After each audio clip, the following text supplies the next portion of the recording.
experiencia de aprendizaje. ¿Me confirman? ¿Se está escuchando bien? ¿Se está mirando bien? ¿Todo bien ahí del otro lado de la pantalla? Sí, todo bien. Perfecto, profe Víctor, muchas gracias. Y gracias a la persona que inició la grabación. Le iba a decir justamente esa parte porque estaba como con la duda. Bueno, arrancamos. Miren, estamos en este momento muy metidos con el tema de la inteligencia artificial. La idea es no descuidar lo pedagógico, ¿no? O sea, la labor del docente en esa intención de enseñar, que es muy humana. Y voy a aprovechar partes de lo que se dijo en este primer video con el cual solemos arrancar, y es que, por ejemplo, muchos de los miedos que se tienen frente a la inteligencia artificial es justamente el tema del reemplazo en la labor que venimos realizando, ¿no? Se están mirando primeros cambios, ajustes y demás. Pero nosotros, desde nuestro ejercicio, también tenemos que ir garantizando o tenemos que dar cuenta en esta época de la vida de por qué somos importantes, de por qué no somos reemplazables, cuál es el valor que podemos aportar al proceso, porque eso es muy importante, ¿correcto? Entonces, la automatización en educación, yo que estoy mirando ahora en estos últimos meses y me preocupa, les soy sincero, sí se está dando, o sea, sí es un tema que realmente está tocando ahí las puertas, ¿no? Y va como en dos fases. Uno es como que se están empezando a cambiar cierto tipo de roles que a veces se hacían antes desde otra perspectiva en esto de las experiencias de aprendizaje. Ayer les hablaba del contendista, que era ese experto en algún saber que generaba el contenido, lo que tenía que explicarse o demás, y pues básicamente tenía que crear, ¿no? Esa información o lo que ustedes llegan a necesitar. Como, algo así como crear un artículo científico, más o menos, pero pedagógico.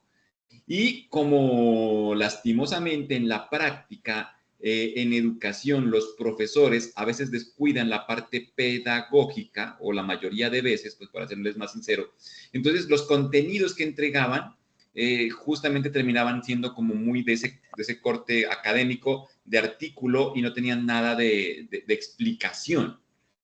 Por ejemplo, me acuerdo, porque he tenido la chance, ¿no? Yo alguna vez trabajé de diseñador instruccional en un curso de derecho, en un programa de derecho, me acuerdo. Es que es interesante porque uno puede ir a todos lados y aprender de muchas cosas. Y el abogado, siendo abogado, no digo que esté mal, sino que no piensa en estas cosas, no va como al grano, ¿no? Y entonces aparece en el texto, existe, me voy a inventar porque no me acuerdo de memoria, existe el derecho canónico y el derecho tal. Y seguía con su dialecto y nunca explicaba lo que era el primer derecho y lo que era el otro derecho. Entonces decía, pero este documento como queda incompleto, profe, venga, pues hay que ponerle un poquito de lógica. Y en ese proceso se nos podía ir fácilmente mucho tiempo, 1 o 2 meses. Y este tema de la virtualización es como una fábrica, ¿no? Eso es muy, muy, muy rápido. Y hay profesores que no están muy dispuestos. Teníamos en el mismo programa en Derecho, eso era acá en Cali ya, era un tema curioso, un profesor que les decía, no, yo esto de la virtualidad yo no creo, en clases virtuales. Y entonces decían, no, pues, profe, tienes que ir pues de la mano con lo que estás haciendo, o sea, es muy difícil. ¿Y en qué terminó todo eso? Que se reemplazó al docente por avatars. Se contrató una empresa de inteligencia artificial, de estas que generan avatar, y eso que ahora es más fácil, en esa época era un poquito más complejo y costoso. Y organizábamos los diseñadores el contenido utilizando la inteligencia artificial, y solo teníamos por ahí un profesor de derecho que era como que más se prestaba para estas cosas, quien validaba la información. Ahí se reemplazó a un montón de personas, pero no porque como que la IA fuera mejor, sino por darle solución a un problema que lastimosamente los mismos docentes daban en ese sentido. Suele pasar, como les digo, en lo que yo alcanzo a ver, que los profesionales de otras áreas que no son pedagógicas a veces descuidan y como que no apreciaran la labor pedagógica. Si tú estás en educación, pues lo primero es lo pedagógico, porque no importa el área, es un proceso de enseñanza-aprendizaje. Y en esa enseñanza, tú en lo que hagas, y ahí es donde viene el sentido de la innovación, es lo que te va a dar valor. De lo contrario, claro que puedes llegar a ser reemplazado por algún otro tipo, o por otra persona inclusive, ¿no? Entonces, esa parte es bien importante. Lo otro es que dependiendo del tipo de procesos, en el e-learning, pero es que tengo que hablar cositas que más adelante explicamos, en la educación virtual hay diferentes metodologías. Y entonces la que utiliza 100% la tecnología es el e-learning. Y en el e-learning, el acompañamiento del docente suele ser como muy mecánico. Ese tipo de acompañamiento lo están reemplazando mucho por la inteligencia artificial. Está muy nuevo esa parte, no sé qué resultados. Yo no estoy tan de acuerdo porque pues va a carecer de algún tipo de efecto, ¿no? O sea, por ejemplo, una actividad va a terminar siendo una inteligencia artificial que revisa si entregó o no entregó, pero no va a pasar más de ahí. Y ahí como el tema. Por eso se dice que la educación que está de moda es como la educación híbrida, el modelo B-Learning, donde uno está justamente acompañando a otras personas que están del otro lado de la pantalla, pero la forma de hacerlo también tiene que garantizar que la persona que esté ahí enfrente pues aporte algo de experiencia. Eso como en cuanto al tema de si seremos reemplazados o no, pero la IA también juega a favor porque te ayuda a planear, a preparar, a buscar cosas, a sintetizar, a generar mejores dinámicas. Entonces, todo va a depender de ese tipo de circunstancias. Por eso es que les insistía de alguna manera en que necesitamos adentrarnos en ese tipo de dimensión. No lo programé, ¿verdad? Estamos ya en el segundo bloque de nuestro curso y estábamos hablando justamente de la llegada de la inteligencia artificial, donde lo que buscamos es que ustedes vayan ganando esas competencias dentro de la labor docente en el manejo adecuado, por decirlo de alguna manera, de lo que vienen siendo las herramientas asistentes de inteligencia artificial generativa, propiamente hablando, ¿no? Porque a veces la palabra así como en el dicho, pues queda como muy grande. Y lo decía en el video, una de las profesiones que se está poniendo de moda es justamente la ingeniería del prompt. Y ahí habíamos quedado hasta el día de ayer. Hoy vamos a trabajar otros aspectos que son muy importantes para consolidar la ingeniería del prompt, ¿correcto? Y finalmente, pero no sé, yo creo que eso no lo alcanzamos a hacer hoy, sería el martes, porque el lunes es festivo. Trabajaríamos el tema de la ética en el uso de la IA y de ahí para allá ya comenzaríamos a utilizarla en un proceso puntual de planeación, de acompañamiento, de evaluación, de creación de contenidos y demás, ¿correcto? Pero necesitamos como darle todo ese ámbito. Y por ahí en algunos casos, pues iremos explicando esto que les menciono de las modalidades de formación. Porque, por ejemplo, me he encontrado escenarios donde hablan de educación híbrida y no saben qué es la educación híbrida, ¿no? Por allí, pero no voy a decir dónde, escuché un término, la hibridez, dijeron, y cuando uno escucha, bueno, hibridez, eso no aparece en ningún manual todavía. Podría ser que de aquí en adelante empecemos a hablar de la hibridez, pero si tú crees que la hibridez es seguirle dando vida a la educación presencial, o por lo menos no tener en cuenta que cuando hablamos de híbrido es combinar cosas presenciales con cosas virtuales, entonces pues simplemente estamos diciendo palabras ahí como al aire. Entonces, vamos explicando ese tipo de cosas para aplicarlos por lo menos con coherencia, porque vuelve y juega, ¿no? No me gusta hablar de lo bueno, de lo malo, como que si fuera el dueño de la verdad, es muy difícil, simplemente es como aterrizar posiciones y que de esa manera la articulación de cualquier cosa que hagan esté lo más alineada posible, ¿no? Tanto teórica, práctica como actitudinalmente. Hay dos conceptos que vamos a trabajar el día de hoy que son muy importantes porque alimentan la ingeniería del prompt, eso de las órdenes, que estábamos hablando en el último encuentro. El día de hoy vamos a hablar entonces del pensamiento algorítmico que tiene que ver con toda esta parte del análisis crítico, lo decían en el video, es muy importante que una persona hoy tenga un sentido lógico mucho más amplio, ¿no? Dentro de lo que es el manejo de cualquier tipo de cosas, porque la tecnología se mueve en función de la lógica. Puede ser que la programación de pronto no sea tan importante hoy en día, pero la lógica sigue siendo la misma. Me refiero a programación en el sentido de los códigos. Puede que yo ya no necesite aprenderme códigos, que lenguajes, porque la IA lo hace por mí, pero el sentido lógico de lo que un programa tiene que hacer, ese sí todavía sigue siendo muy humano. Yo le puedo decir a la IA, programa una aplicación que haga tal cosa, pero primero esto, segundo el otro. Ahí comienza a haber una lógica. De lo contrario, pues la IA podría hacer cualquier cosa y entramos nuevamente al tema de las alucinaciones. Y el otro concepto, ¿qué pasó? Y el otro concepto que también es importante aquí es el machine learning, el aprendizaje automático, pero serían como como los fundamentos nada más, ¿listo? Porque estos asistentes y este tipo de programas tienen la particularidad de que pueden aprender, pero es un aprender entre comillas, ¿no? Porque tampoco es que lo podamos equiparar al aprendizaje humano, que también es una de esas palabras que están por ahí como en el debe, ¿no? ¿Qué significa aprender? Desde lo que me acuerdo porque lo tengo así como muy puntual, así funciona la memoria, cosas que uno se acuerda más que otras. Hay una definición del Ministerio de Educación, ¿no? Que dice, aprender es que una persona evidencie conocimientos, habilidades y actitudes que antes no poseía. Entonces uno dice, bueno, eso va como muy ligado con la competencia, pero como que no acaba de explicar desde la perspectiva filosófica realmente qué significa aprender, ¿no? Porque suele pasar. El ejemplo más clásico, tú enseñas a alguien a conducir, le puedes enseñar la teoría, le puedes enseñar las señales, le puedes enseñar la práctica de cómo hace, y luego vas y lo encuentras mal parqueado o pasándose el semáforo en rojo. Este tipo de circunstancias. Vamos por lo primero entonces, el pensamiento algorítmico. Pregunta ahí en el chat, por favor. De algoritmos se han escuchado hablar, ¿verdad? Eso es algo muy común. Y deben tener una primera noción de algoritmo ahí en sus cabecitas, iba a decir, en ese primer pensamiento, ¿no? que viene ahí con el término, porque es muy propio en las redes sociales o en este tipo de aplicaciones que nos hablen del algoritmo, ¿no? O de cualquier aplicación de algoritmo. Entonces, por contextualizarlo, algoritmo hace referencia a la secuencia de pasos para resolver un problema. Entre más pasos y más detallados, mucho mejor la solución. Entonces, claro, tiene todo que ver con el tema del prompt. El prompt es lo mismo. Entre más clara sea la instrucción, menos ambigüedad le pongas y definas bien cuáles son los parámetros con que quieres que la IA te ayude, te entregue, procese, entonces mejor va a ser la respuesta. Entonces, imagínate.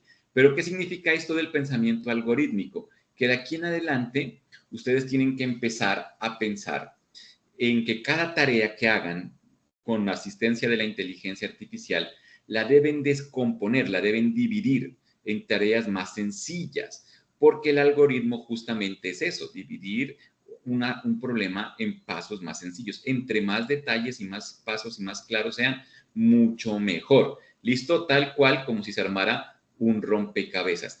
¿Qué significa eso en una primera instancia? Que usted a un mismo chat no le puede pedir más de una tarea, ¿sí? O no cambiarle repentinamente la tarea. Si le dijo que es un experto en investigación, no le pidas cosas de redacción, no le pidas cosas de idioma. Para eso crea otro, por poner un ejemplo. Espero hacerme entender. Porque necesitas concentrar al experto en una sola tarea. El hecho de dividir, de descomponer, de segmentar, como le quieran llamar, eso hace que cualquier tipo de acción que tengamos con la interacción de la IA vaya a tener una mayor probabilidad de ser mucho mejor. No se olviden que hablamos de un desempeño alto, pero con el uso de la IA nos ponen la vara mucho más arriba. Entonces, para eso es que sirve esto del pensamiento algorítmico. En el caso nuestro, como docentes, ¿para qué nos puede llegar a servir? Pues para planificar los procesos, para anticipar resultados. Mira que eso es bien importante, porque dentro del proceso de enseñanza y aprendizaje, lo que nosotros podemos hacer está marcado en la enseñanza. Siempre le digo eso a mis estudiantes cuando los asesoro en algún proyecto de investigación. Nuestro objetivo pedagógico es el aprendizaje, pero la variable que controlamos es la enseñanza. Por más cosas que hagamos y por más innovación y por más, no sé, por más buenas intenciones que puedas tener, el aprendizaje va a depender del estudiante. Quien quiera aprender, aprende, y quien no, no aprende, no hay nada que hacer. Entonces, en ese sentido, cuando vamos generando acciones y vamos mirando resultados y vamos como analizando, contrastando, dándole juicio de valor, ahí podemos anticipar resultados y decir, bueno, no, aquí la verdad, la batalla está más compleja, habría que buscar otro tipo de estrategia. El análisis de posibles situaciones y demás, la IA nos va a ayudar muchísimo, pero para eso se requiere un pensamiento algorítmico desde la lógica que nos permita entender cualquier tipo de circunstancias.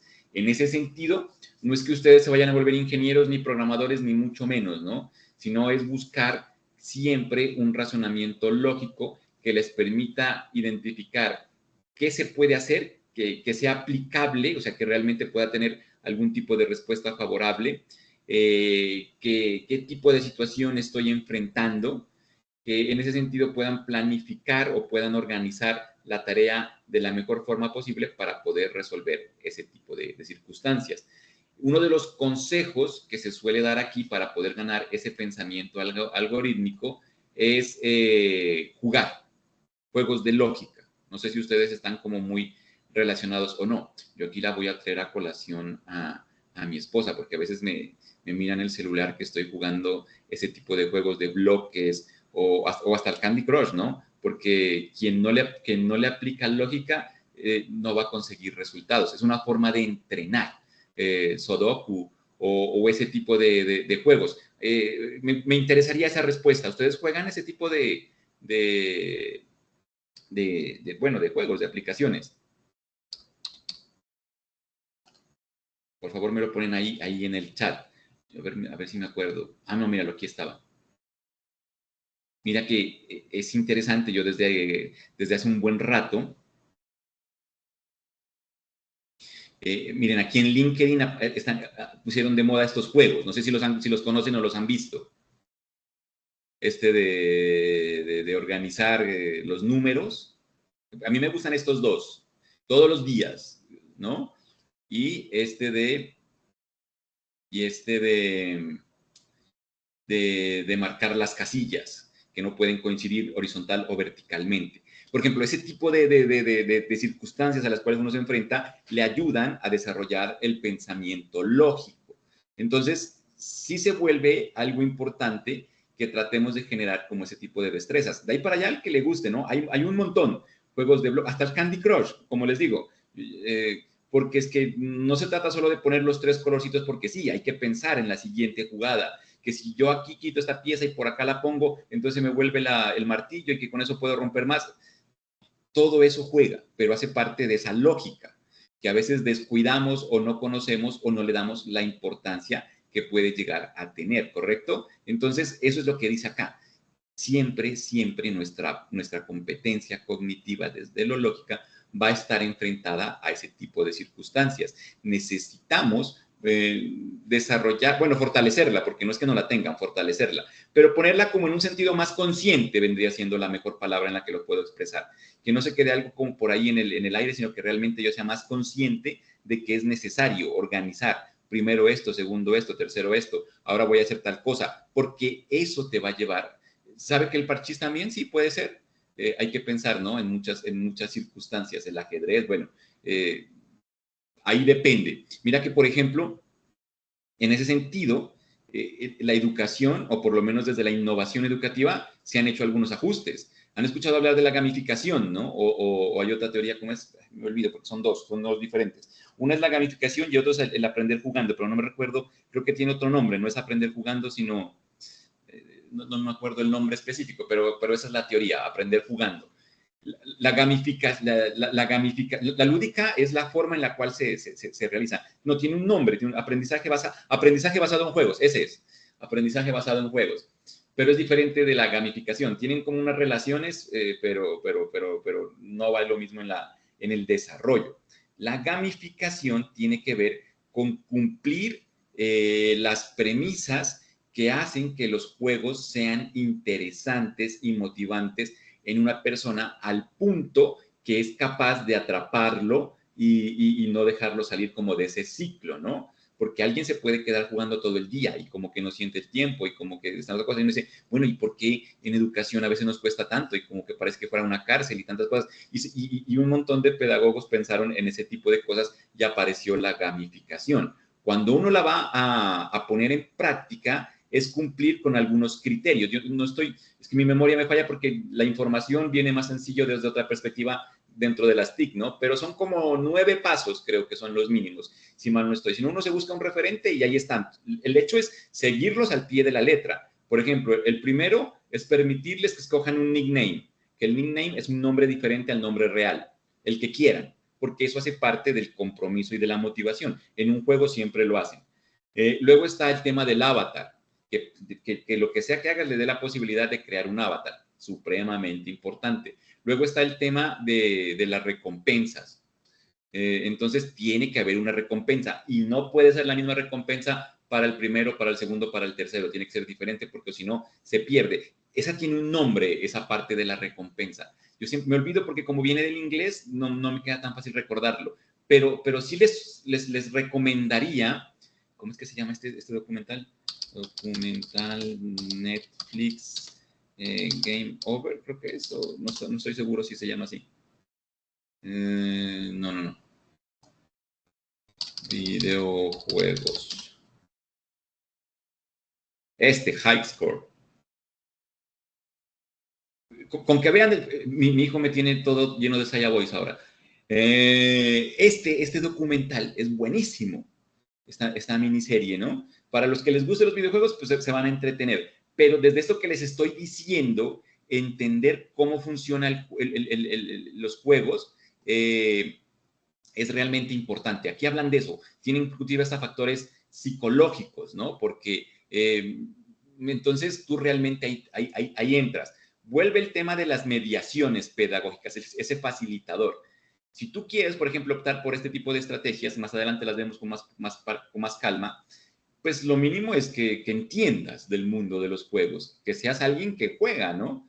Porque si toda la vida no, que eso de los juegos, eso es muy malo, que se le va a volver los ojos cuadrados o que eso no alimenta, es complejo. Porque pues, como les digo, para el manejo de lo digital, las competencias te hablan siempre de las tres cosas: conocimientos, habilidades y actitudes. Actitud es lo más importante. Tienes que entender cómo funciona la tecnología y sobre todo tienes que respetar, porque puede ser que no te gusten los videojuegos. O sea, yo te entiendo, no tiene que ser que tengas que volverte gamer, pero tienes que entender que tu estudiante sí puede ser alguien que le guste muchísimo. No hay que cerrar esa puerta. Hoy en día, porque vuelve y juega, le voy a tomar otra vez a mi esposa. A veces yo también no acaba como de entender, porque por ejemplo, les voy a contar, bueno, me tocó contar la anécdota pues completa. Yo a mi hijo de 7 años le tengo comprado un Nintendo Switch, porque mi intención es alejarlo de las pantallas que considero no le aportan y también protegerlo de la sobreestimulación del tema de los dispositivos móviles. Él no tendrá celular hasta que cumpla por ahí unos 12, porque eso es lo que dicen los estudios más fuertes. O sea, no prohibirle, pero no dárselo así como si fuera un juguete. O sea, que él tenga su propio celular, no. O sea, que se acerque para un uso un poco más puntual, para algo concreto, sí, pero así como que ande con el bolsillo con su celular, no. Eso tiene muchas cosas por ahí. Pero pues es un mundo digital, es un mundo tecnológico en el cual es como complejo. Y como a veces el celular lo ven como juego, entonces digo, mejor un videojuego y controlo lo que juega y controlo el internet y con quién está jugando y me queda mucho más fácil. Y entonces hemos venido como trabajando en esa dimensión y me resulta más sencillo cuando tengo que aplicar, pero es conductismo vivo, ¿no? Porque pero si son ideas mías, paréntesis, por eso, paréntesis. Es que en esa edad es muy importante el comportamiento, o sea, es la base para todo. Después ya vendrá el juicio crítico cuando tenga esa capacidad. Y entonces él sabe que cuando pase alguna cosa, lo primero que va a perder es el tema de los juegos. Y me ha servido mucho más. Y ya no lo veo como tan, porque llegó un momento en esa vida cotidiana, porque los compañeritos tienen su celular y demás, que como que estaba muy, ¿no? Que ¿en qué momento? Me ayudó. Y prefiero que juegue, pero yo le pongo juegos así como más de lógica. Inclusive el mismo Mario Bros, que salió un artículo, ¿no? Me arrepiento de no haberlo guardado. Mario Bros desarrolla pensamiento crítico, algo así era me encontré una publicación. Hiciera tal vez en YouTube o algo. Ay, tal vez es en Instagram. Y creo que sí lo guardé, pero eso fue hace rato. Lo voy a buscar porque no tengo el tiempo ahorita como para dejarlos ahí en pantalla y ponerme a buscar. Pero entonces hubo un estudio así, real, ¿no? Una investigación. Y lo que encontraron, pero Mario Bros, pero el Mario Bros versiones desde las clásicas hasta ahora. Entonces, que quienes juegan Mario Bros tienen una probabilidad mucho más alta de desarrollar pensamiento lógico y pensamiento crítico, porque tienen que enfrentarse a problemas, resolver esos problemas para pasar de un nivel al otro nivel. Y eso hace que inclusive desarrollen resiliencia y actividades emocionales que hoy en día son un déficit en la educación. Es la prioridad de la educación del siglo XXI, ¿no? La educación socioemocional. lo miras en un montón de generación que tienen muchos problemas, ¿no? Pues por eso les llaman generaciones de cristal y otro tipo de cosas. También lo podemos ver más adelante. Pero en lo que estaba, significa que por eso este tipo de cosas son importantes, ¿correcto? Para entenderlo mejor, como les decía, les recomiendo. Aquí hablan de esas cosas. Mira, por ejemplo, hay un capítulo, porque yo lo miré hace rato ya, en otra cuenta inclusive, y, por ejemplo, por aquí, no sé en qué capítulo es, hablan de que en esa época de estos primeros videojuegos, cuando tú te enfrentabas a un problema, no había cómo resolverlo. O sea, tenías te quedaste varado en un nivel y tenías como que hacerle tanto tiempo que podía pasar mucho tiempo hasta que lo lograbas. Y como no había internet y como no había a quien preguntarle, entonces dio origen a la revista, no sé si ustedes se acuerdan de eso, una revista que había de videojuegos. Y en esas revistas solían venir ese tipo de tips, que si te enfrentaste a tal nivel, tal, y pues imagínate el nivel, y era una revista que se consumía mucho, yo me acuerdo mucho, la revista Nintendo creo que se llamaba, si no estoy mal. Luego incorporaron jóvenes que atendieran una línea telefónica a la cual podían llamar otras personas que estuvieran con problemas en un nivel, todo eso lo cuentan ahí, y ellos tenían que explicarles, ¿no? Mira cómo ha cambiado hoy en día, y porque mi hijo me dice, no, papá, puedo ver porque mi problema es con YouTube. Papá, ¿puedo ver un video de YouTube para ver cómo se pasa el nivel tal de Mario Odyssey? Bueno, sí, porque vas aprendiendo que YouTube no solo es para ver videitos, vas ganando acá y vas resolviendo problemas y vas encontrando la idea de que se puede buscar alternativas para resolver problemas. Es algo como por el estilo, ¿no? No quiero detenerme más ahí, como para poderlo analizar. Pero los foros también, ¿no? Me olvidé el nombre del más conocido. Y ahora, por ejemplo, ese tipo de cosas se hacen en Twitch. ¿Ustedes son consumidores de Twitch? Es más, ¿conocen esta red social? Que es la número uno en jóvenes, generación, es que ni siquiera la Z, es lo que llaman ¿cómo se llaman estos? Los Exennials, creo que es, Centennials, para abajo, ¿sí? Esta es la que más se utiliza, ¿no? Y generalmente el streaming que pasan aquí es más como de videojuegos, miren. Y, por ejemplo, me quedé en eso. Discord también, recuerden lo que pasó en Nepal. Y si esto que estoy hablando les suena como que, profe, estás hablando de otras cosas que yo no, ahí es donde les digo, ojo con el entorno de las TIC, hay que tratar de estar más informado. De pronto por RCN y Caracol ese tipo de cosas no salen, ¿no? En Nepal, ahora ¿cuánto fue? Hace como 2 meses, porque fue una noticia censurada. Los jóvenes, generación Z, destronaron el gobierno corrupto. La gota que derramó el vaso fue que les cancelaron internet. Entonces, imagínate. Y para elegir al nuevo presidente o a la persona que iba a estar encargada durante el tiempo mientras se hacían elecciones y demás, a través de una encuesta en Discord, eligieron a la persona, ¿no? Es todo un hito histórico, porque pues lo hicieron así, a su modo. Y ahí van, habrá que ver qué pase a futuro. Les decía, hay gente que se la pasa en esto jugando todo el día, comentando, y les aseguro que gana mucho más dinero que nosotros. Si dijéramos, mi hijo me dijera, voy a ser gamer, la idea no está tan mal. Lo que pasa es que como todo en la vida eso tiene una exigencia, no es así, hay que entrenar y hay que dedicarse tal cual como si fuera un deporte. Suelo colocar el ejemplo, ¿no? Porque también lo que salió fue muy comentado. Cuando Egan Bernal ganó el Tour de Francia, ¿hace cuánto fue eso? 2, 3 años. El premio que recibió fue 500,000 euros por una carrera que dura como 3 semanas y toda la exigencia física que tiene. Ese mismo año, el premio al campeón de League of Legends dentro de los juegos de los famosos eSport fue de 2,500. Entonces es casi 4 veces más. Y por algo que uno pensaría que no es como tan, pero ahí está el tema. Porque todo lo que genera dinero pues está donde están las masas. Y hoy en día la audiencia que tienen esos juegos virtuales, que inclusive hay torneos cada mes casi, es tan grande como el Super Bowl o ese tipo de eventos, así tal cual. Y entonces muchas marcas van para allá y se mueve un montón de circunstancias. Para cerrar, jueguen, desarrollen la lógica y también ese mundo hay que conocerlo, porque si nosotros queremos como innovar con el tema de la gamificación, al final buscamos bueno, pues es que eso es lo bonito. Con la IA se soluciona si de pronto no entiendes muy bien de gamificación, porque basta con decirle en el prompt, quiero desarrollar una tarea gamificada, entonces él te va ayudando, pero faltan cosas para que lleguemos ahí en ese punto. Entonces nos quedamos en eso, resolver acertijos, tratar de todos los días organizar los procesos, hagan listas, sean como más organizados, más creativos, piensen siempre en pequeñas partes para solucionar un problema. La respuesta a esta pregunta que está ahí, por favor, si pueden, me la colocan en el chat. Un corredor que supera al segundo en una carrera, ¿en qué lugar se coloca? Pero esto tiene que ser rápido, porque si no dan chance a que busquen en internet y no hay caso. Son 5 segundos nada más. Lo primero que se le venga a la cabeza. Un corredor que supera al segundo en una carrera, ¿en qué lugar se coloca? Es como que 1, 2, 3, ya.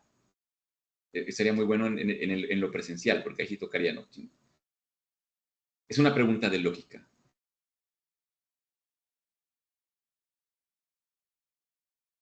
Gracias, profe Víctor, profe Álvaro, profe Felipe. Voy a tomarlos a los 3. Entonces, claro, quedaría en segundo lugar, porque lo primero que se nos viene a la cabeza es, si superó al segundo, entonces queda primero. No, superó al segundo. Él queda segundo y el que iba segundo queda tercero. El primero sigue siendo el primero. Ese es un tema lógico, o sea, para entender justamente ese tipo de cosas. Y ahí nos toca estar como más atento. Esa es una habilidad que hay que desarrollarla, o por lo menos volverla más consciente. Yo creo que esa sería la mejor expresión, volverla más consciente, porque es necesaria en nuestro desarrollo. Y ahora sí, vámonos al ChatGPT para ver cómo eso aplica. Tengo que buscarle un ejemplo, ¿no? Entonces, me voy a ir por el lado de la investigación, ¿correcto? Pero solo por poner el ejemplo. Luego buscamos algo más concreto. Igual, yo creo que esto les puede llegar a servir porque ustedes, como son profesores universitarios, también son, iba a decir víctimas, no, pero la palabra no es víctimas, también son presas de las funciones sustantivas, ¿verdad? Imposible que en la Universidad de Nariño no les hayan hablado o no manejen las funciones sustantivas. Díganme sí o no, nada más, porque es que como yo trabajo en maestría, pero mis estudiantes son profesores, pero no universitarios, sino de colegio por lo general, entonces hay términos que no son como tan populares allá, como esto de las funciones sustantivas, como el tema de las competencias, allá se habla más de los derechos básicos de aprendizaje, y entonces uno queda como ahí en ese contexto. Y una de las cosas que a mí siempre me cuesta como profesor es meterme en el contexto tal cual, ¿no? Como les digo, me preocupa repetir cosas que considero ya ustedes deberían saber, o peor, hablar de cosas que considero ya saben y de pronto no es así. Pero las funciones sustantivas sí, ¿verdad? Si no, pues las explicamos muy rápidamente. Pero pues es algo del día a día, ¿no? Yo me acuerdo mucho de las funciones sustantivas, sobre todo cuando, pues, bueno, es que yo soy profesor de universidad privada, pero es que esta universidad en la que trabajo ahora, o bueno, mi Uniminuto es muy diferente, el Uniminuto virtual, a mis otras experiencias. Vivo muy feliz, la verdad. Reciente, porque va por el tema de los prom. Aquí. Entonces, ¿listo? No se olviden ingresar al documento para poder... por si se quedó en el aire, las funciones sustantivas son la docencia, la investigación, la proyección social y se me está quedando una. La educación continua, creo que es, si no estoy mal, alguien que sea director o algo que me ayude. O sea, un profesor tiene que estar dedicado a una de esas 4. A veces, por temas de manejo curricular, te asignan una más que otra, ¿no? Cuando uno solo es profesor, entonces tiene más horas de docencia. Cuando uno es profesor investigador, tienes horas de docencia y tienes horas de investigación. Si es profesor investigador, debería tener más horas de investigación que de docencia. También suelen colocarle proyección social, entonces tienes que trabajar en esa parte de que la universidad llegue a otro tipo de instancias. Y en la educación continua se trabaja el tema de egresados o la creación de diplomados, pero todo eso va dentro del plan de trabajo y te dan horas para alguna de esas, ¿no? Pero pues en la lógica no debería ser como que todos iguales, va a depender. Algunas universidades lo cumplen, otras no. Es parte justamente de los criterios de calidad, sino que esta Colombia es muy chistosa, ¿no? Sí, interacción social, proyección social, sí estoy bien, profe Víctor, entonces no me equivoco. Es justamente de las cosas que se evalúan cuando va al tema de la acreditación de calidad, ¿no? Que todo eso esté como en orden. Pero pasa. Hay profesores que supuestamente tienen que hacer investigación y no les dan ni una sola hora. Es complejo. Ahora se puede solucionar porque, bueno, la IA ayuda. Y esto que vamos a hablar hoy, que tiene que ver con el pensamiento algorítmico, es justamente, pues lo veo desde esa perspectiva. Entonces, supongamos que vamos a hacer una investigación, ¿correcto? Para poder explicar cómo se aplica tanto el pensamiento algorítmico como el machine learning, que ahora lo profundizo a medida que el ejemplo me lo vaya permitiendo, porque no quiero que esto se quede como en la teoría. Entonces, lo primero,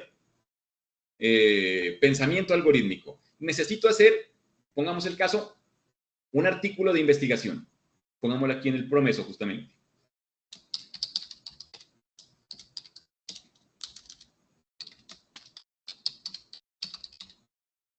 ¿Listo? Ay, ¿verdad que les iba a explicar las herramientas? Ahorita que miré este rojito y este amarillo, me dijeron que esto ustedes no lo habían manejado. Entonces, antes de entrar al ejemplo, terminemos con esa parte. ¿Listo? Porque de pronto sí es interesante y tiene cosas, ¿no?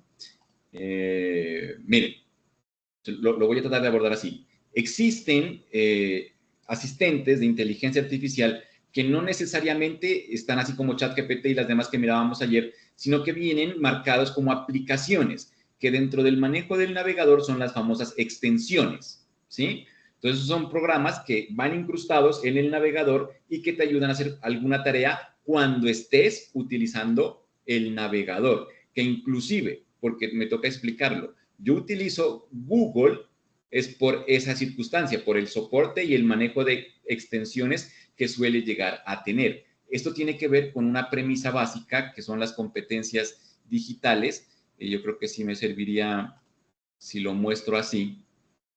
Y que son premisas, como les digo, básicas. Pero por favor, sí me interesa mucho que me digan ahí en el chat si esto que estoy hablando ya lo saben, porque me causa, no sé, no puedo superar eso, de que si alguna persona como que esto ya lo conoce, me da como cierta sensación de que, ¿para qué le repito lo mismo? Pero puede ser que no. Miren, tengo esta presentación que justamente es un estándar, ¿no? Porque se supone que esto es básico. Cuando a uno le hablan de competencias digitales básicas, yo pienso en esto. Esta sí es una adaptación mía del marco común europeo para justamente personas que están comenzando. Y entonces, tú en este entorno digital en el que nos movemos ahora, pues tienes que tener claro cierto tipo de conceptos. De lo contrario, se te va a complicar cualquier tipo de actividad que realices, pero en el entorno digital, ¿no? No se olviden, no todo lo que nos ofrece la Internet. Entonces, a esto yo le denomino como las 4 reglas. Inclusive, cuando era profesor de pregrado, ahora no tengo pregrado, lastimosamente, me gusta mucho porque alimenta el pregrado. Te ayuda a retroalimentar, ¿no? Yo les decía a mis estudiantes, si algo pudieran salir de esta clase con la cual yo quisiera quedarme como tranquilo es que me aprendan estas 4 reglas. Y luego al final hacía un Kahoot o algo por estilo gamificación o en el examen aparecía, ¿no? Porque necesitaba que sí o sí este tipo de cosas las lleven muy presentes. Entonces son las famosas 4 reglas. Hace un buen rato que manejo esto. La primera regla es entender que hoy en día todo funciona en Internet. Pero entonces no es el Internet como conexión, como que yo contraté un plan de tantas gigas, sino entender que la mayoría de aplicaciones, de herramientas, casi todo, va a estar siempre en la nube. Y por eso es que te aparecen este tipo de cosas, ¿no? Herramientas TIC para el manejo de diferentes... Me gusta mucho este tipo de cosas que comparten en Internet. Esto no es mío, esto lo encontré en Internet. Y entonces te dicen eso, mira, aquí tienes aplicaciones para gestionar el aprendizaje, entonces tenemos el Classroom, Teams, no me acuerdo muy bien cuál es, Moodle, se me va en la mente, pizarras virtuales, videoconferencias, screencast, bueno, para lo que quieras. Suele haber también, hay una que es como la tabla periódica, no sé si la han visto, de las aplicaciones y la van como actualizando. Y entonces el hecho es que yo simplemente con darle clic a la aplicación llego. ¿Listo? Entonces, a eso hace referencia en Internet. No hay forma de bajarlo, no hay forma de trabajarlo de otra manera, no existe un plan B. Por ejemplo, yo me acuerdo cuando trabajaba en la Universidad de Nariño, tocaba dar clases en Tumaco, y claro, allá tema contextual difícil, ¿no? Me tocaba, por ejemplo, estas presentaciones, bajarlas como pantallazos y llevarlas, porque no había internet, pero se podía hacer algún tipo de función. En esto que les estoy explicando, o sea, internet es la base de todo. Si usted no tiene internet, entonces tiene que pensar en una estrategia desde lo analógico. En la época de la pandemia hablaban de revivir la Encarta, por ejemplo. Podría llegar a ser algo así, ¿no? Pero la primera regla es que todo funciona en Internet y en el entorno de Internet. Hoy en día decirle a alguien vaya a la fotocopia y saque es muy complejo, ¿no? Así sea presenciar el proceso.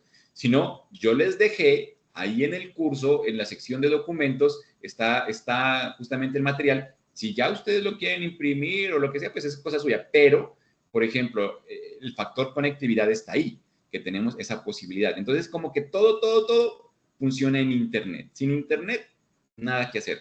Plan B, plan Z, plan XY, lo que se le ocurra. Entonces, de ahí parte todo. ¿Sí? Absolutamente.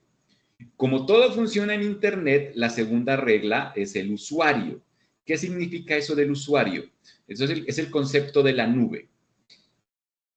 Las aplicaciones funcionan en unos computadores robustos que se llaman servidores, donde quedan guardados justamente todos los archivos y todos los temas técnicos que permiten que eso funcione. Usted accede a esos computadores servidores que están en alguna parte del mundo a través de Internet. A esto que acabo de comentarles es a lo que se le conoce como la nube. Entonces, yo a través del Internet accedo a esos computadores y saco mis archivos. Pero ¿cómo se sabe que son mis archivos? Entonces, ese es el concepto de usuario. Cada quien tiene una estructura en la cual le guardan sus datos. Y usted, para acceder como a esa estructura, a ese sitio, a ese lugar, pues va a requerir una cuenta. ¿Qué es una cuenta? Un nombre y una contraseña, tal cual como funcionan muchas cosas. Mire que, por ejemplo, esto que les estoy diciendo, pero no en el entendimiento teórico, sino en el entendimiento práctico, es lo que separa a los nativos de los inmigrantes digitales. Un nativo entiende de esto. Ah, yo voy a hacer tal cosa, lo primero es crear una cuenta. O, como hoy en día hay tantas aplicaciones, entonces yo lo hago uso de esto se llama la articulación. ¿Sí? ¿Qué es eso? Que yo con una cuenta de una corporación más grande puedo acceder a mis otras aplicaciones. Por eso es que cuando uno entra a una de estas apps, te suelen decir, crea una cuenta, puedes iniciar sesión con Google o puedes iniciar sesión con Facebook o por ahí te aparece también otro tipo de servicios, pero generalmente está muy cerrado en Google y en Facebook. ¿Por qué? Porque son el monopolio, ¿no? No se olviden de eso. Por más humilde que sea el origen, por más sencilla que sea la persona, en el mundo de hoy no es posible que una persona no tenga celular. Inclusive la sociedad, el contexto sociocultural lo lleva, ¿no? Conocen a alguien que no sea un niño, pues, que sea alguien como más adulto, que no tenga un celular, así sea de esos mal llamados flechas, porque no hay forma, ¿no? La sociedad se lo va como exigiendo. ¿Sí? ¿Es claro? Así sea, no sé, la marca más sencilla del mundo, pero tiene que ser un celular. Y ni siquiera el flechita, tiene que ser un celular inteligente, porque si no se puede conectar a Internet, no es mucho lo que pueda llegar a ser, ¿no? Entonces, en ese orden de ideas, va a necesitar justamente de un teléfono inteligente, que un teléfono inteligente es el que se conecta a Internet. La empresa que presta ese servicio de una forma más accesible es Google. El sistema operativo más utilizado de forma universal es el Android. Android es desarrollado por Google. Y para poder tener una cuenta o poder tener el sistema operativo y poderlo manejar, siempre te va a pedir una cuenta de Gmail. Eso significa que el 90 y tanto % de la población mundial tiene sí o sí una cuenta en Gmail. Por eso es el gran monopolio, ¿no? De Google. Pregunta, ¿ustedes todos tienen cuenta en Gmail? es que sí o sí, imposible que no. Personal, corporativa también puede llegar a ser. Pero ustedes trabajan con Microsoft, ¿no? Entonces, es como un tema necesidad en ese sentido, ¿no? Mira que, por ejemplo, voy a tomar otra vez a mi papá inmigrante digital, pero hace mucho tiempito ya. Uga, sí se los conté, ¿no? Entonces, como él miró en algún momento de la vida cotidiana que se empezó a quedar por fuera como del contexto sociofamiliar, porque claro, hubo un tiempo en el cual las invitaciones a las fiestas empezaron a llegar por WhatsApp, ¿sí? Las comunicaciones de cualquier situación se daban por los grupos de WhatsApp, entonces le tocó empezar a meterse en el mundo digital. Un día me dijo, vea, necesito tener un celular. Porque tengo que estar con ese tema del WhatsApp y que me enseñe, me dijo. Y, claro, papá, yo te enseño. Pero pues como yo ya no vivía con él, digo, entonces espéreme, el fin de semana voy. Papá no me esperó y fue y compró el celular. Yo me acuerdo, él vive cerca ahí a una... Bueno, fue y lo compró. Y cuando llegué ya tenía el celular, ni siquiera no sé en qué criterio, me imagino que por el precio. Y entonces, bueno, ya me lo pasa y digo, bueno, ahora sí, configúrame el WhatsApp. Le digo, papá, pero para esto se requiere un usuario. ¿Cómo hiciste para crear el correo electrónico? Le estaba hablando en chino. ¿Cómo así? Yo no tengo ni idea. Dijo, o sea, a mí me lo dieron. Y entonces me tocó ponerme a pensar lógicamente, dije, a ver qué pudo haber pasado. Y miré la caja y la persona que le vendió el celular le creó la cuenta de Gmail y le había anotado ahí el usuario y la contraseña, por ejemplo. El primer paso, pues cambiar la contraseña. Pero papá nulo en eso. Y yo creo que hasta ahora no se lo puedo hacer entender. Inclusive, a mí me toca ponerle como cuenta secundaria a mi correo para que a mí me lleguen cosas y estarle como notificando. Hace poco llegaba que como nunca había entrado al correo, que Gmail iba a cancelarle la cuenta, ¿no? Que me toca llamarlo, vea, entra al correo y así sea que lo otraveses, pero que dé actividad. Entonces, por ejemplo, ese tipo de cosas son las que separan a un nativo de un inmigrante, más que otro tipo de cosas, son preferencias, entendimiento. No es que sean sabios, pero pues entienden mejor cómo funciona el entorno, ¿no? En ese sentido. Hay otras personas que se adaptan y van ahí. Eso es muy importante de aquí en adelante. El usuario, en todo lo que hagamos, se requiere un usuario. Miren, esa es la razón por la cual yo trabajo en Google, porque necesito esa cuenta donde yo he apalancado todo lo demás. Inclusive, pues para eso están los perfiles. Cuando tengo que trabajar con otra cosa, pues trabajo en otro perfil. Pero si se han dado cuenta, no lo expliqué, pues ahora lo explico y de pronto, perdón, pero como les digo, yo a veces pienso que todo el mundo ya lo sabe.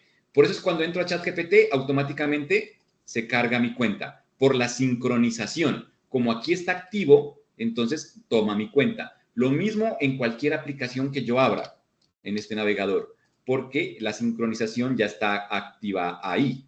Listo, miren, yo no me logueé, pero es porque está mi cuenta de correo ahí, activa. ¿Listo? Me imagino lo sabían y si no, pues lo acaban de aterrizar. Pero la pregunta es puntual. ¿Se entiende el tema del usuario? Porque va a ser importante de aquí en adelante, ¿no? De lo contrario, se nos complican algunas cosas.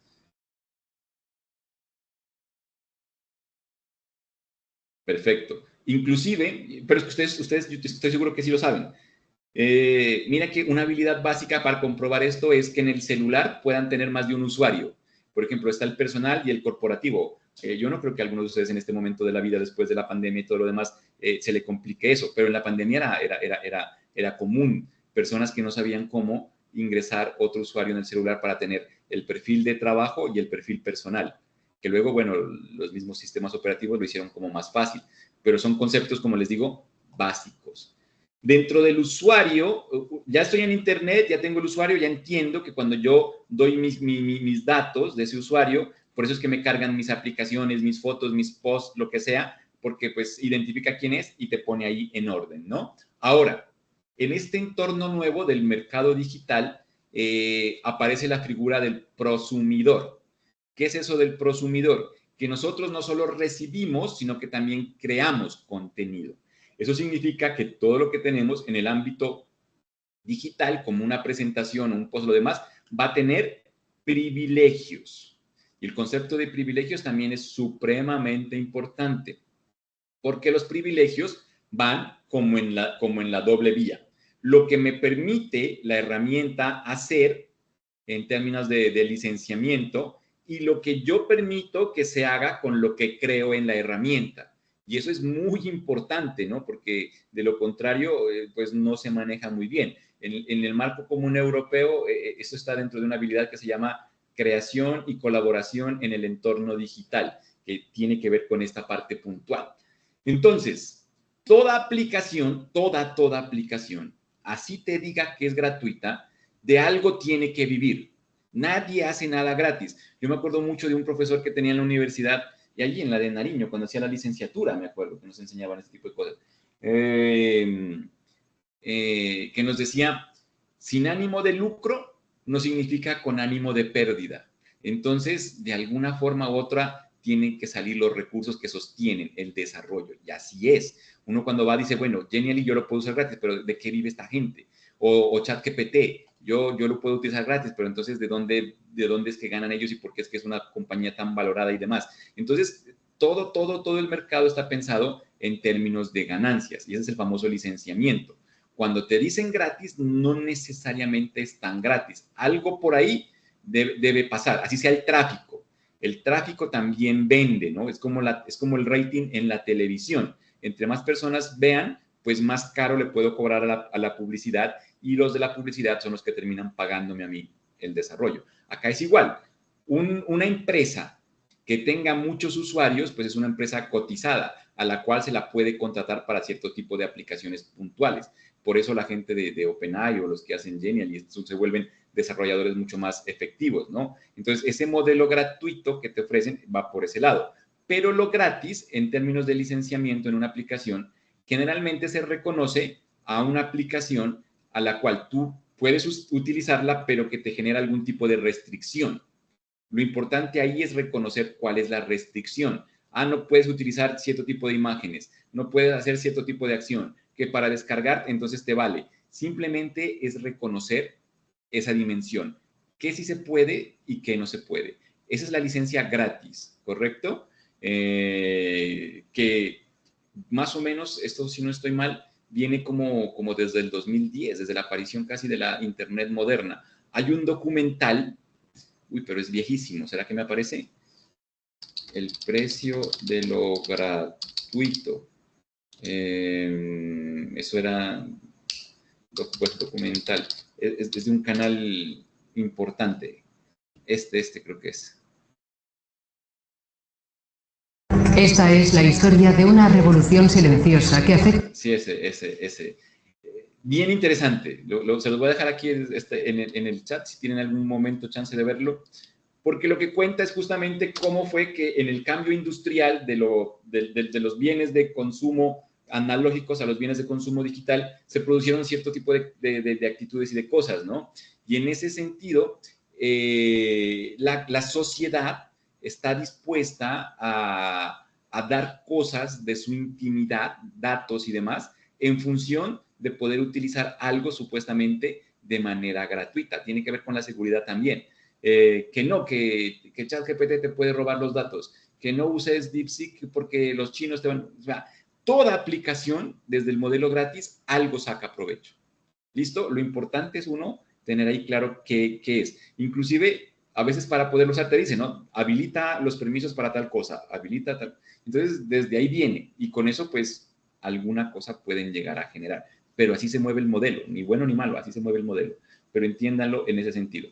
En términos productivos, yo puedo utilizar la herramienta, pero tiene algún tipo de restricción.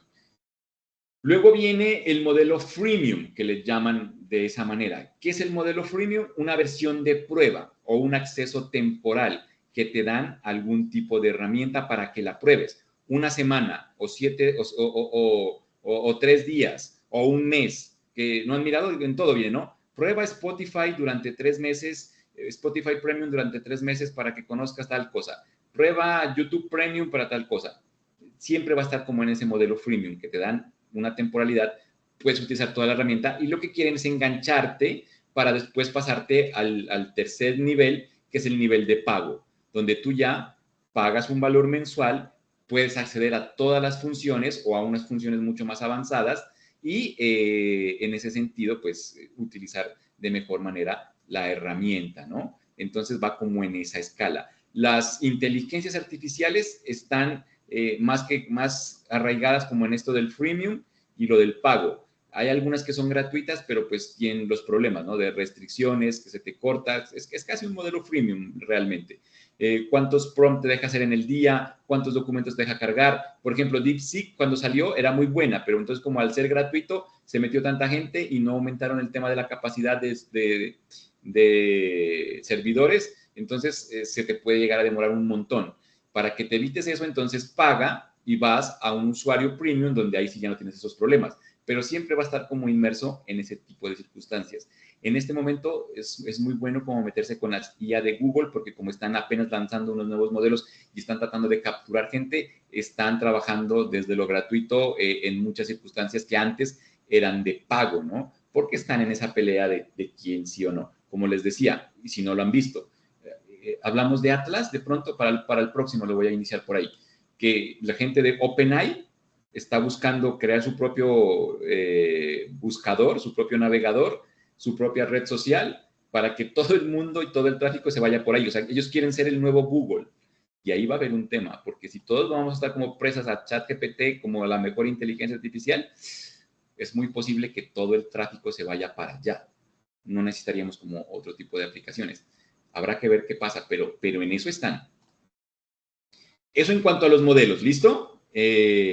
Luego está el tema, como les digo, de los privilegios que usted tiene de su obra. A eso se les maneja como el compartir.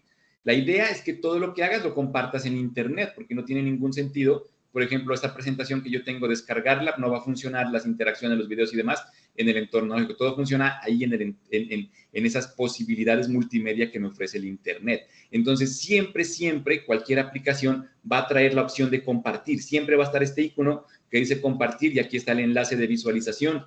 Acá también dice compartir. Bueno, pues busquemos uno que esté como más. Aquí dice compartir y yo puedo compartir el enlace, así como lo hicimos en la clase anterior. Todo tiene la opción de compartir, ¿no? Este YouTube también tiene la opción de compartir. Funciona en ese tipo de escalas. Entonces, la idea es que todo está hecho como para compartirlo en línea. Sino que usted tiene que tener cuidado con los privilegios que otorga. Puede ser público, puede ser privado, puede editar, y en ese orden de ideas, pues tienes que configurar ciertos parámetros para que la otra persona que reciba realmente pueda ver o no el contenido que tú estás ofreciendo. Eso es bien importante, de lo contrario, las cosas pueden llegar a no funcionar. En ese orden de ideas, entonces yo esperaría que ustedes en su navegador pues cuenten con su usuario para que estas extensiones, que son programas que les afectan esas 4 reglas, pues les queden ahí activados ya para siempre. ¿Listo? Entonces, yo utilizo al menos, desde la perspectiva de lo que estamos haciendo, 4 extensiones que se cargan a mi usuario de Google y aparecen en este navegador, que me parecen muy importantes desde el factor productividad. Para todo eso hay que entrar a la web store de Google Chrome.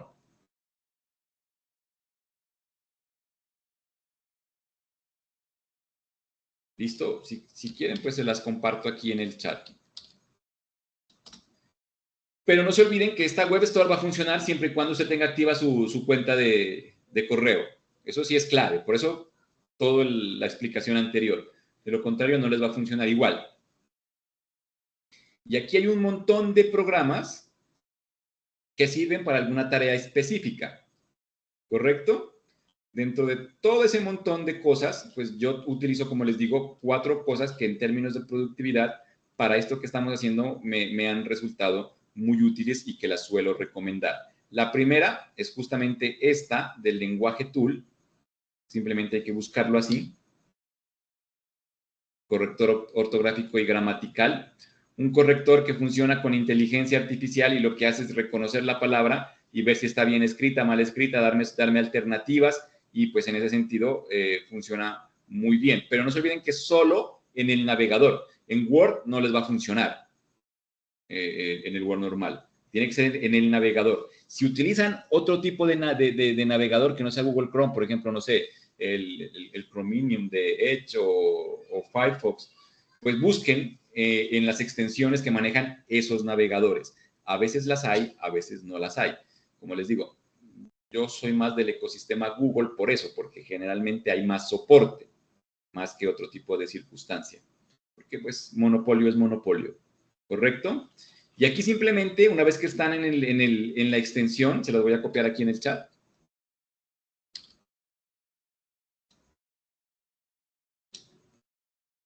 Miren, así tal cual como estoy yo aquí en la pantalla. Les aparece, le dan aquí instalar. Comienza a instalar, me imagino que les diga continuar o seguir o algo por el estilo, pues tienen que darle sí o sí o sí. O sea, denle en sí hasta que termine de instalar. Voy a darles ahí un minutico para que lo hagan, ¿vale? ¿Alguien ya la tenía instalada de pronto? Solo por saber. Profe Álvaro. ¿Los demás?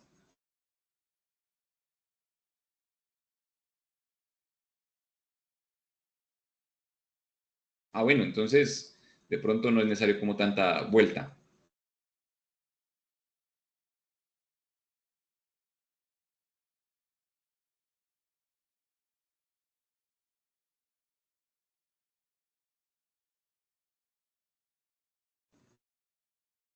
Bueno, de aquí se vuelve mecánico, ¿no? La clave es la siguiente, le dan instalar, siguiente, siguiente, y toda extensión va a quedar en el navegador, pero hay que habilitarla.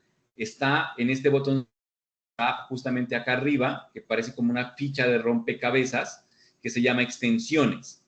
Y la extensión que tú quieres que esté habilitada, simplemente le das esta opción como de fijar, como del pin, y cuando la fijas, ya aparece aquí en la barra de las extensiones. Eso es lo que tienen que hacer y garantizar que sí funcione. En otra ventana, que no sea esta del Web Store, comprueban que ya esté instalada. Entonces, mira que aquí sí se despliegan las opciones. Acá te dice que no, que porque estás ahí justamente en el Web Store, entonces tenga en cuenta eso. Y para este caso, la idea es que activen cada una de estas opciones para que funcione de tal manera que todo lo que hagan en el navegador, lo que escriban, sea lo que sea, a ver, escribamos algo que esté mal.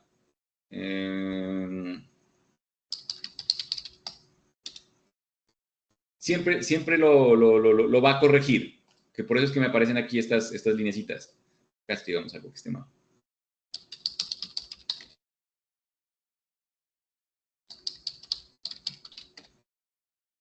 Mira, entonces cuando él detecta una palabra que no está bien escrita, en este caso, cuando es cuando es un tema de ortografía, como la tilde, entonces lo marca en rojo. Cuando es un tema gramatical, lo marca en amarillo, pero con solo darle clic, él te arregla. ¿Listo? También tiene la particularidad de que si haces doble clic, te entrega sinónimos. Si es una frase más larga y le haces doble clic, también te da la posibilidad de, pero puedo señalar.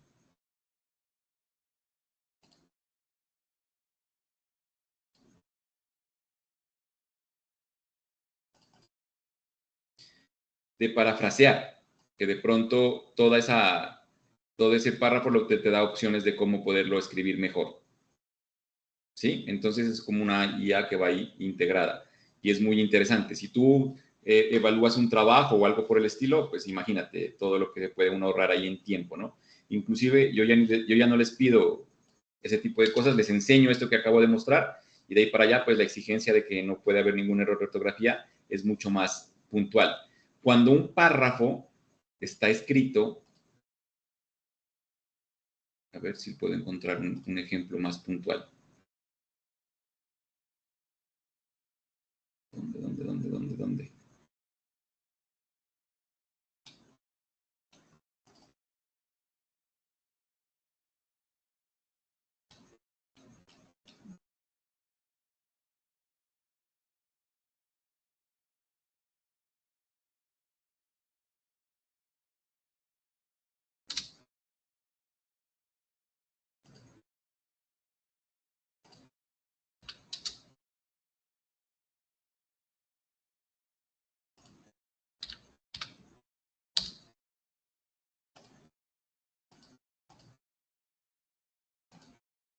No lo logré.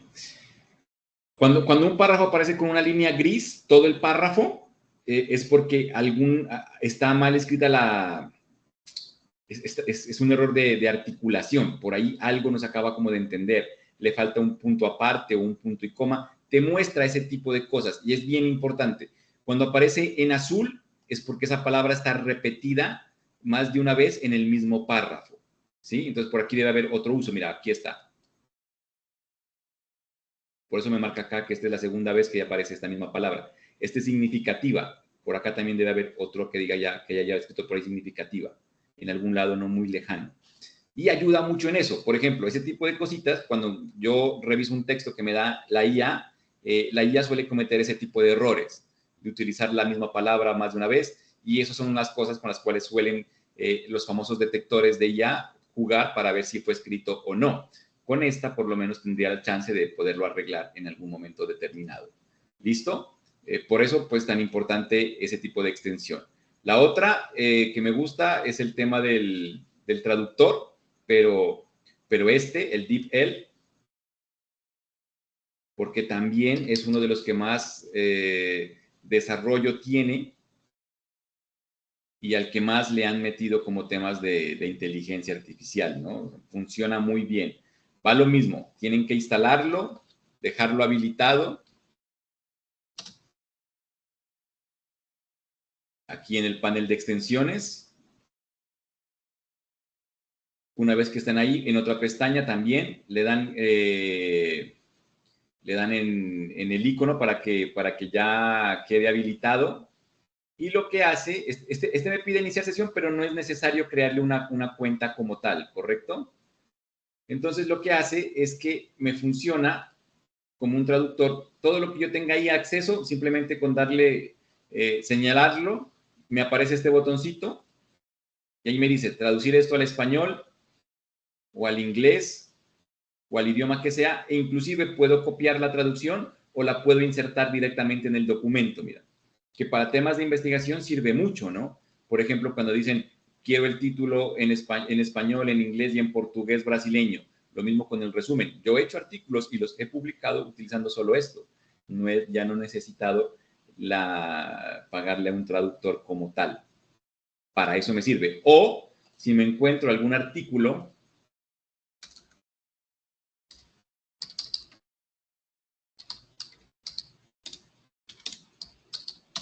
aunque ahora esto es más fácil, ¿no? Pero, pues, ¿qué hacemos? Y por aquí me aparece en inglés y no sé qué es lo que dice, también me aparecería la misma opción. DeepL, traducir el texto seleccionado. Y por aquí me aparece justamente el cuadrito que hace eso. Debe ser que tiene alguna restricción este navegador. Bueno, en últimas, lo copio, lo llevo acá y hago el ejercicio.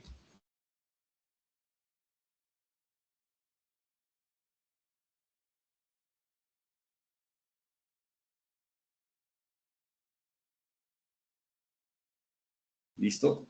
Sirve para ese tipo de cosas, soluciona un montón. Y el último, en ese sentido, pues el botón de Google Académico. Para que asimismo, lo que yo... Va igual, ¿no?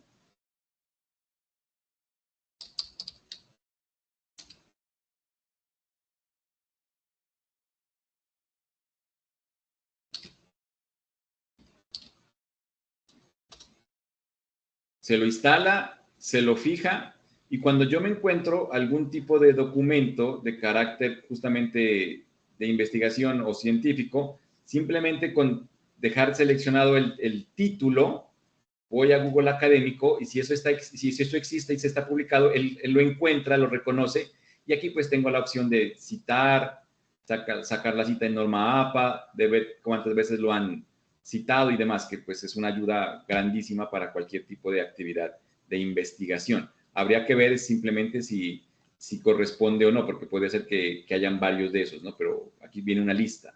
Entonces aquí dice Miguel Cardona. Entonces, ¿cuál será el de Miguel Cardona?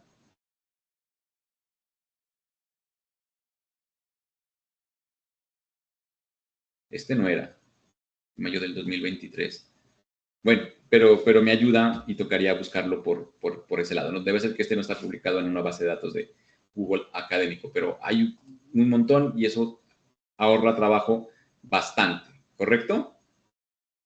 Hasta ahí, bien. Esta parte técnica a veces me cosa porque pues, es como muy rápido, pero como me decían que ya tenían algunas cosas, por eso procuré como darle más prisa. ¿Listo? Ah, vengan, les voy a recomendar otra que también me ha sido muy útil, porque sirve para esto que vamos a hablar.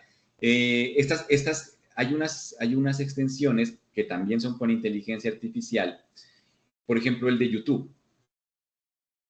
Primero lo voy a mostrar para que se vea, pero busquemos un video que más o menos aporte algo. Esta.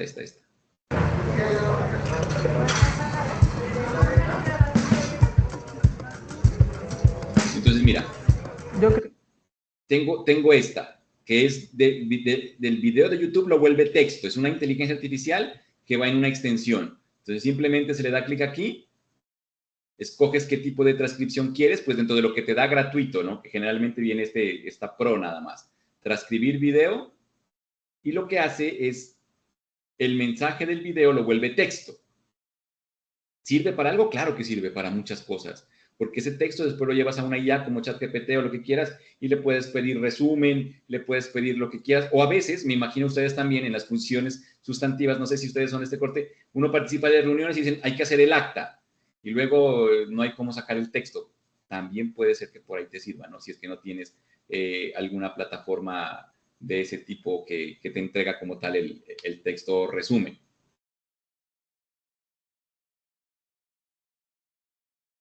Bueno, mientras va cargando el texto, busquémoslo acá. Ah, no, miren, ahí está, miren.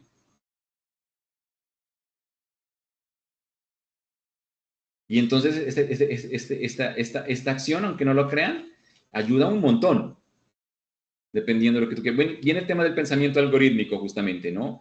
La lógica, ¿para qué me puede llegar a servir? Ahora les doy un ejemplo puntual de cómo puede llegar a servir. Me falta es el tema de instalarla, ¿no?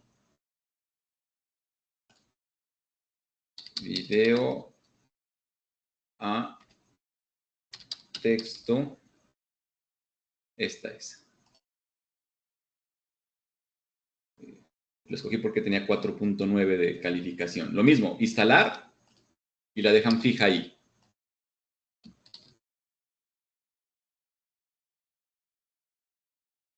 Por favor, la instalan porque sí nos puede llegar a servir en algún punto determinado de lo que vamos a hacer a futuro con el PROM.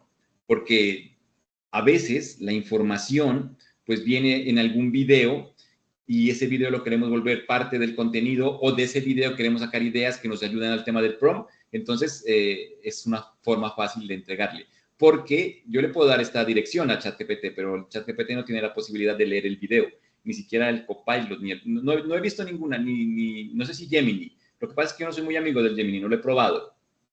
A ver, intentemos.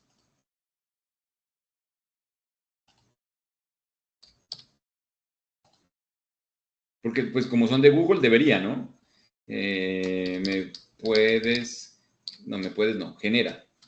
Genera un resumen de este video.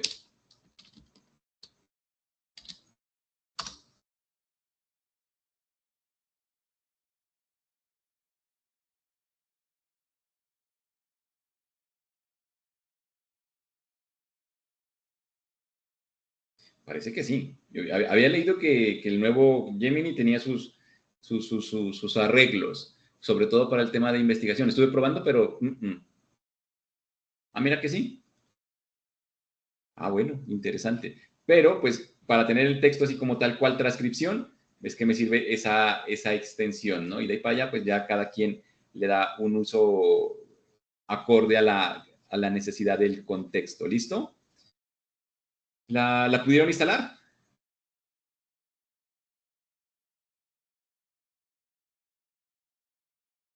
Para crear prompts yo la utilizo mucho, la verdad. Les soy sincero.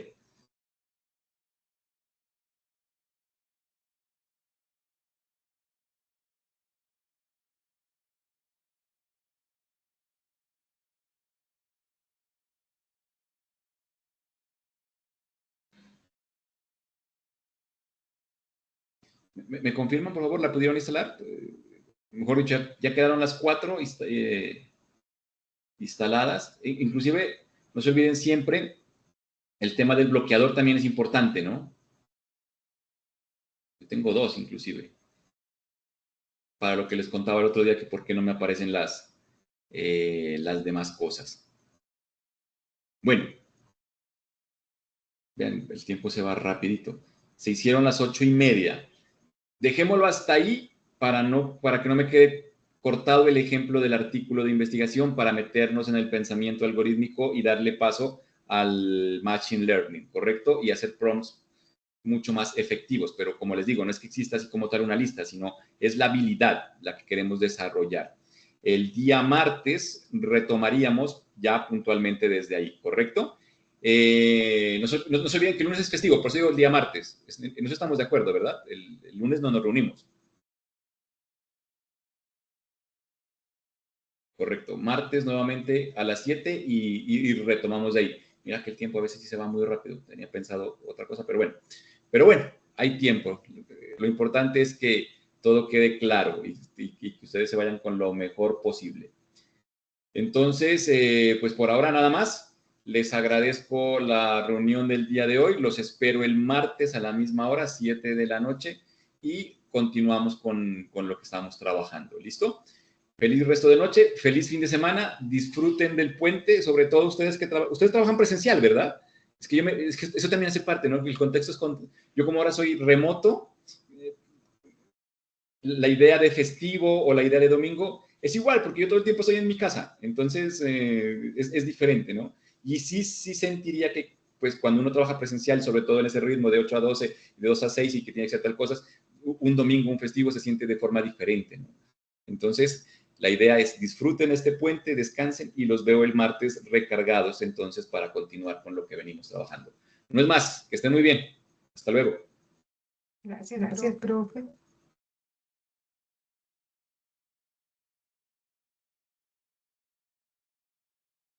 Gracias.